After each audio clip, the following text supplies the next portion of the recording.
Good morning or good afternoon, everyone. Today, I will discuss the first circuit we will actually build when we have a face-to-face classes. The name of the circuit is across-the-line motor control or also known as start-stop motor control. But before we proceed to the proper discussion, let's identify first the learning outcome of this discussion or yung objectives. So at the end of the lesson, students should be able to number one, define across the line motor control. Number two, identify the materials and devices for wiring across the line. And lastly is explain how across the line works. Let's define what is across the line. Across-the-line motor control is a method of starting and controlling electric motors by directly connecting them to the power source without any devices like starter. Okay, so actually, a motor need a starter to regulate the electrical current flowing into the motor during startup to prevent excessive current that could damage the motor windings or other components. Also, it is a simple and cost-effective approach commonly used for motor control. In application where precise control or speed regulation is not necessary, such as in household appliances or machinery. Okay, so this is the diagram of across-the-line motor control. And ito rin yung ginamit natin example. Ito rin yung ginamit natin example on how to read a ladder diagram. So I think familiar na kayo rito. Now, let's proceed to the actual diagram of across the line circuit or across the line motor control. So bago natin simulan yung pag-wiring, is i-identify muna natin yung mga materials and devices na gagamitin natin. Okay? So susundan natin yung ladder diagram natin. Uunahin natin dyan yung yung line and then yung neutral natin. So itong line and neutral natin, ito yung breaker natin. Next naman is yung normally closed na push button natin, yung 1 and 2. Ito yung normally closed push button natin and then yung nakatag din sa kanya is 1 and 2. Next naman is yung normally open na push button natin. Ito yon. And ito naman yung normally open na push button natin. 3 and 4 dito, 3 and 4 din siya. So next naman is yung coil natin or yung ayan, yung coil natin.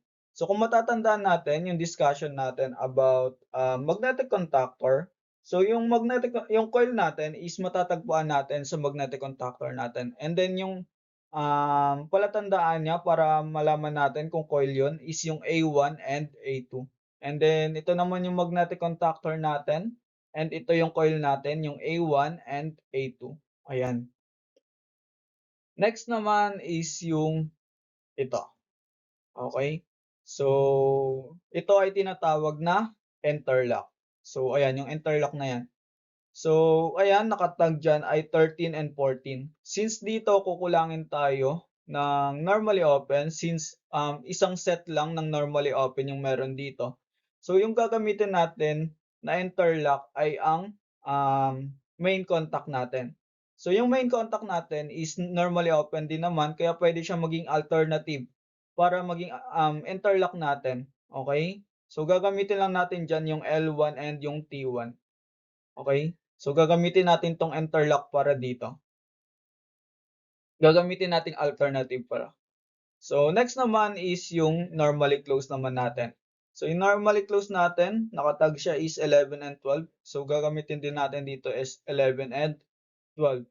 Okay? So, next naman is another na normally open. Ayun nga, 23 and 24. So, ito yun, 23 and 24. Okay? So, gagamit din tayo ng mga indicator light para sa stop and start. So, ito, start and stop.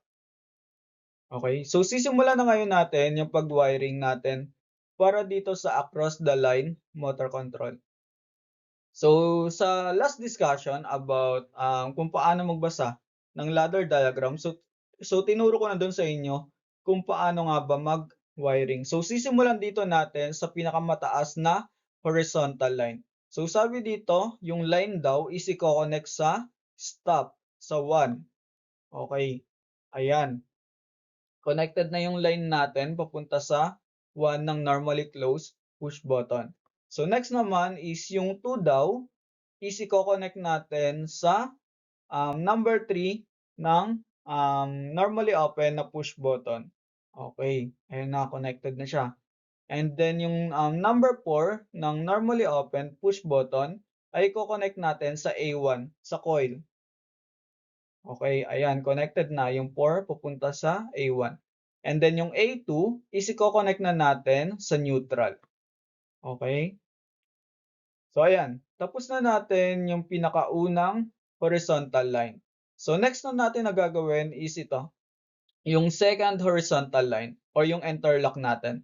So yung gagawin lang natin, yung 3 and 4 is iko-connect lang natin sa 13 and 14. So since wala nga tayong 13 and 14 dito and yung ginamit nating alternative is ito, yung main contact natin, yung L1 and then yung T1 natin. So diyan natin iko-connect lang. Okay, yung 3 iko-connect natin sa T1, sa L1, sorry. Ayan sa L1. And then yung 4 naman is ko-connect natin sa T1. Okay? So ayan lang, ganun lang. Tapos na natin 'to, yung 1 and then yung 2. Okay? So next na natin 'to, isusunod na natin 'to.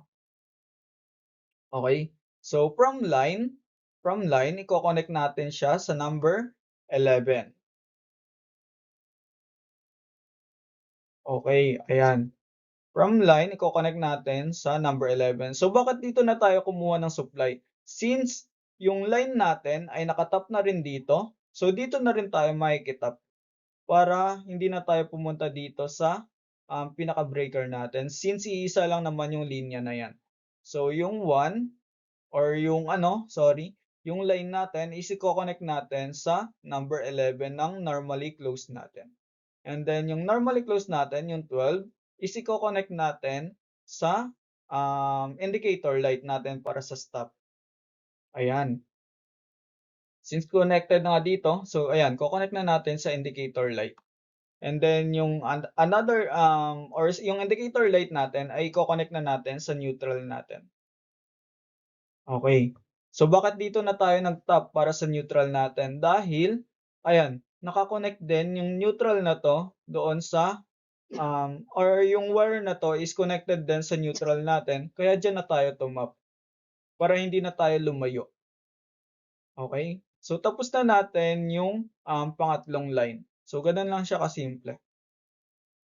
So next naman is yung pang-apat. Okay? Pang-apat na horizontal line. So sabi dito yung line daw is iko-connect natin sa normally open na contact. Okay? So dito pa rin tayo kukuha ng supply, ganyan pa rin. Okay.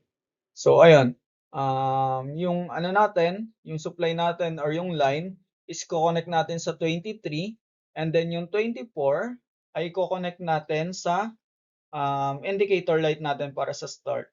Okay. Ayan, yung 24 iko-connect natin sa indicator light and then yung indicator light ay iko-connect na natin sa neutral natin. Okay, so pwede rin ganyan. Pwede rin ganito yung ginawa natin kanina. Since iisa lang naman yung linya na 'to. Tsaka ito. So hindi ko na 'yan dinala dito dahil baka mas mahirapan tayong i-connect dahil nagkumpulan na dito yung mga wire natin. So ayun lang, tapos na natin i-connect o gawin yung actual diagram ng ating across the line motor control. So kapag nalilito puwede niyo namang ulit-ulitin yung video since posted naman 'to sa sa YouTube natin. Okay. So, paano nga ba 'to gumagana yung across the line, motor control natin? Okay. So, kapag inopen natin yung breaker natin, automatically diyan is gagana na agad yung, indicator light natin sa, ayan yung indicator light natin para sa stop. Bakit? Bakit kaya? Dahil yung, indicator light natin para sa stop is connected sa normally close na contact natin. So tuloy-tuloy na dumadaloy yung kuryente natin from line papunta sa neutral. So dito hindi dahil putol dito dahil normally open 'to, ito din normally open, and then ito din is normally open. So hindi nakakadaloy yung kuryente natin. Pero kapag pinush na natin yung normally open na push button natin, so masusupplyan na yung coil natin, okay? And kapag nasupplyan na yung coil natin, yung gagana na ilaw is yung start na natin dahil nag-change na sila ng contact. Sabi nga dun sa discussion natin about magnetic contactor, kapag nasupplyan yung coil natin, magche-change ng contact yung magche-change ng state yung mga contact niya. Yung normally open is magiging close at yung normally close ay magiging open. So ganun yung nangyari nung na-push natin yung push button. So mapapansin natin dito, yung normally open kanina ay naging close, and then yung normally close kanina ay naging open, and then yung normally open ay nagiging close. Kaya yung stop natin na ilaw ay namatay, and then yung start naman natin na napatay kanina ay ayun naman yung umiilaw ngayon. So ayun, ganun lang kasimple na gumagana yung ating across the line motor control. And kapag pinindot naman natin yung stop is mapuputol na yung connection natin and babalik na siya sa original position niya. Okay? So doon lang nagtatapos yung discussion natin about across the line motor control. So gagawin naman natin 'to sa face-to-face classes natin, and para mas maintindihan niyo lalo kung paano nga ba gumagana yung across the line motor control. So thank you sa pakikinig. So ayun lang.